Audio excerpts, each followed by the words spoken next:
अस्सलामुअलैकुम, कैसे हैं आप सब लोग। उम्मीद करती हूँ आप सब लोग ठीक होंगे, खैरियत से होंगे। आज मैं आप लोगों को मूंग दाल बनाना सिखाऊंगी एक नए अंदाज में।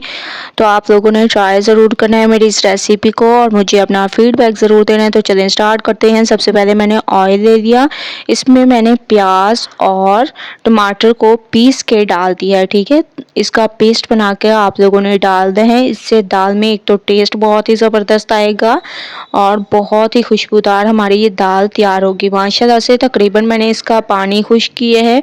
इसके बाद अब हम इसमें डाल देंगे अदरक लहसुन का पेस्ट। अदरक लहसुन का पेस्ट दाल में ज़रूर ऐड किया करें और ज़्यादा ऐड किया करें, इससे इसके टेस्ट में भी इजाफा होता है और बहुत ही ज़बरदस्त ये लगते हैं। ठीक है, खुशबू आने तक इसको पकाएंगे। माशाल्लाह से अदरक लहसुन की खुशबू आना शुरू हो चुकी है और ऑयल भी ऊपर आने लगी है। अब हम इसमें डाल देंगे लाल मिर्चों का पाउडर, धनिया पाउडर, हस्बे जायका नमक, काली मिर्चें और हल्दी पाउडर। ठीक है, ये 5 मसाले आप लोगों ने इसमें ऐड करने हैं। एक्स्ट्रा मसाले आप लोगों ने कुछ भी ऐड नहीं करने, इसी से इसके टेस्ट में इजाफा होगा। तो मैं इसको अच्छी तरह से भून लेती हूँ। माशाल्लाह से मैंने इसको बहुत ज़बरदस्त तरीके से भूना है। आप लोग देख रहे होंगे कि ऑयल ऊपर आने लग गया है। अब मैं आप लोगों को मूंग दाल दिखा देती हूँ कि इसको मैंने अच्छी तरह से वॉश कर दिया और 3 से 4 घंटे के लिए मैंने इसको भिगो के रख दिया। भिगो के रखने का फ़ायदा एक तो ये होगा कि ये आप लोगों की दाल तकरीबन 10 मिनट में तैयार हो जाएगी। ठीक है, और आप लोगों ने धोते वक्त ये ख्याल करना है कि बहुत ज़बरदस्त उस वक्त तक दाल को धोना है जब तक कि साफ़ पानी ना निकले। ठीक है, तो आप लोगों ने दाल को बहुत अच्छी तरह से धो लेना है। इसके अलावा इसमें मैं हरी मिर्चें डाल रही हूँ। आप लोगों ने इसमें हरी मिर्चें ऐड करनी है। आप लोग देख रहे होंगे कि ऑयल कितनी ज़बरदस्त तरीके से ऊपर आ चुका है, मतलब हमारी दाल की भुनाई बहुत ज़बरदस्त हो चुकी है आप लोगों के सामने। फिर भी आप लोगों ने चम्मच को चलाते रहना है और बहुत ज़बरदस्त इसको भूनते रहना है। माशाल्लाह से आप लोग देख सकते हैं ज़बरदस्त तरीके से मैंने इसको भून ली है। अब आप लोगों ने इसमें हस्बे ज़रूरत पानी ऐड करना है।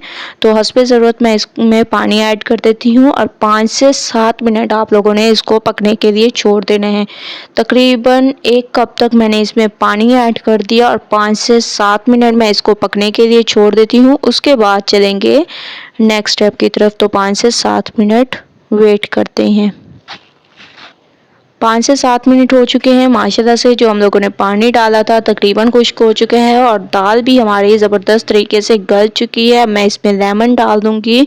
ठीक है, लेमन जूस आप लोगों ने डाल देना है। एक बड़े साइज़ का लेमन ले लेना है और इसका जूस आप लोगों ने डाल देना है। इससे इसके टेस्ट में इजाफा होगा और थोड़ी दाल खट्टी खट्टी लगेगी। ठीक है, तो इसके टेस्ट में मज़ीद इजाफा हो जाएगा। इसके अलावा गरम मसाला पाउडर आप लोगों ने इसमें डाल देना है और अच्छी तरह से मिक्स करना है। लास्ट में हम इसमें डाल देंगे हरा धनिया।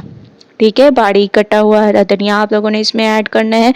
अच्छी तरह से इसको मिक्स करना है ज़बरदस्त तरीके से। आप लोगों की मिक्सिंग होनी चाहिए। तो चलते हैं इसकी फाइनल लुक की तरफ। फाइनल लुक आ चुकी है। माशाल्लाह से हमारी दाल एक नए तरीके से तैयार हो चुकी है, बहुत ही खुशबूदार। तो आप लोगों ने ट्राई ज़रूर करना है मेरी इस रेसिपी को। मुझे अपना फीडबैक ज़रूर देना है। रेसिपी पसंद आए तो लाइक करें, ज़्यादा से ज़्यादा शेयर करें। इंशाल्लाह कल न्यू रेसिपी के साथ हाजिर होंगी। तब तक के लिए अल्लाह हाफिज़।